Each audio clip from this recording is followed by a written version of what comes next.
Chicken ഒന്ന് crush ചെയ്തിട്ടാണ് ഇടേണ്ടത്. അവിടെ ക്യാപ്സിക്കം അധികം വഴറ്റണ്ട. പിന്നെ നമുക്കൊരു വൈറ്റ് സോസ് ഉണ്ടാക്കാം. വൈറ്റ് സോസ് വേണമെന്നൊന്നുമില്ല. ഞാൻ പിന്നെ കുറച്ച് ക്രീമി ആക്കിക്കോട്ടെ വിചാരിച്ചിട്ടാണ് വൈറ്റ് സോസ് ഉണ്ടാക്കിയത്. വൈറ്റ് സോസ് എല്ലാവർക്കും ഉണ്ടാക്കാൻ അറിയില്ല. ബട്ടർ ഇടാം, വെളുത്തുള്ളി ചതച്ചതിടാം, പിന്നെ മൈദ ഇടാം.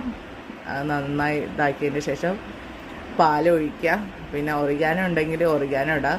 ഒറിഗാനോ ഇല്ലെങ്കിൽ പനിക്കൂർക്കല്ലേ, അത് ചെറുങ്ങനായിരിക്കും മതി. ഞങ്ങളതാ ഇട്ടത്.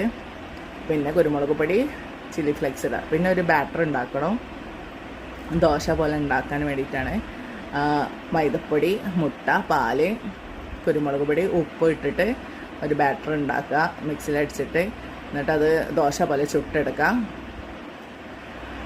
എന്നിട്ട് ഒരു ഫ്രൈ പാൻ എടുക്കുക. എനിക്കാണെങ്കിൽ ഫ്രൈ പാന് വലിപ്പം കൂടിപ്പോയി എടുത്തത്.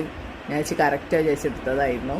ഞാൻ എന്നാലും അഡ്ജസ്റ്റ് ചെയ്ത് കുളമാവ് വിചാരിച്ചത്, പക്ഷെ അത് സക്സസ് ആയി. അതിൽ കുറച്ച് ഓയിൽ ഒഴിക്കുക. എന്നിട്ട് ഈ നമ്മൾ ചുട്ടെടുത്ത ദോശ ഇങ്ങനെ വെച്ച് അതിൻ്റെ മുകളിൽ പണ്ടല്ലേ ഉണ്ടാക്കി വെച്ചാൽ അത് ഇടുക. എന്നിട്ട് അതിൻ്റെ മുകളിൽ വൈറ്റ് സോസ് ഒഴിക്കുക. അങ്ങനെ ലെയറായിട്ട് അങ്ങനെ വെച്ച് ഇതാക്കുക. അടിയിൽ മാത്രം ഓയിൽ ഒഴിച്ചാൽ മതി, പിന്നെ ഓയിലേ ഒഴിക്കേണ്ട. അങ്ങനെ ഇത് ഫുള്ള് സെറ്റാക്കി വെച്ചതിൻ്റെ ശേഷം